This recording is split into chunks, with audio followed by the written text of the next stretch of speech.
Точно напладне камионџиите почнаа со блокадите на сите гранични премини за излез од Македонија во знак на протест против правилата за престој во Шенген зоната. Од полноќ границите целосно ќе се затворат и за влез во земјава за камиони. Превозниците, како и сите граѓани, може да останат на територијата на Шенген зоната до 90 во 180 дена. Велат не сме туристи, туку работници. Повод за протестот е воведувањето на системот за електронска евиденција за влез и излез во Европската Унија, кој треба да стапи на сила на 10 април. На забелешката дека правилото 90 од 180 дена не е ново, камионџиите велат дека навистина не е ново, но сега контролата ќе биде построга, а и Шенген зоната со влезот на Бугарија и Романија е поголема.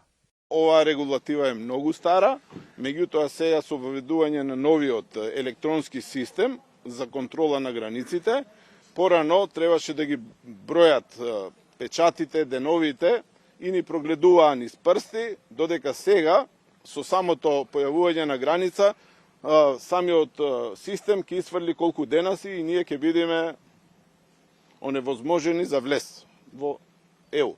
И друга работа, која што на времето кога почна Шенген зонава, беа многу помалце земји во Шенген зоната, сега веќе се 29 и нашите денови се многу малце за престој во не Шенген зоната. Освен во Македонија, камионџиите ги блокираат границите и во Србија, Црна Гора и во Босна и Херцеговина. Во Косово, Албанија и во Турција нема блокади, но камионџиите велат дека имаат подршка од нивните колеги од овие земји. Велат ако не се сменат правилата, транспортната индустрија во регионот ќе доживее крах, а сериозни последици ќе претрпи целата економија.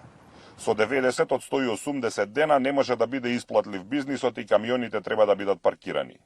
Планирано е протестот да трае 7 дена за да покажат што ќе се случи ако не се сменат правилата. Блокадите сега ги правиме пред време. Значи имаме просто уште 2-3 месеца во однос на тоа. Поентата е не да го заглавиме сопственото стопанство, туку да покажеме што ќе се случи во еден период од 7 дена. А 7 дена е просечни денови за завршување на еден циклус на превоз. Затоа праќаме сигнал, порака што може да се случи. А во април, ако не ни одобрат, нема да мора да протестираме, ќе си стојат камионите, нема да има возачи кој да ги вози. Вице-премиерот и министер за транспорт и врски Александар Николовски ги посети камионџиите кои го блокираат граничниот премин Плаце на границата со Косово. Ги подржа нивните барања. Велат цела година бараат решение, но не наишле на слух од Европската Унија.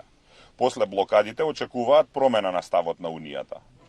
Би апелирал, би замолил да уште еднашка се размисли, се разгледа оваа мојтна порака која што денеска е испратена од земјите од Западниот Балкан, мислам дека гласно ќе оддекне.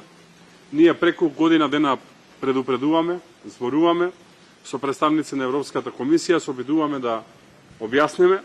За жал досега нема слух, мислам дека после ова ќе има слухи дека ќе најдат решение со цел да не запре нити македонската, нити регионалната економија, а и да нема последици по европската економија.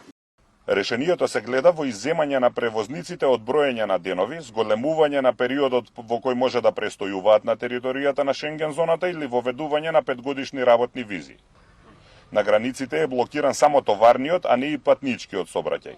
Сепак се пропуштаат камиони кои превезуваат живи животни, лекови и муниција и експлозиви.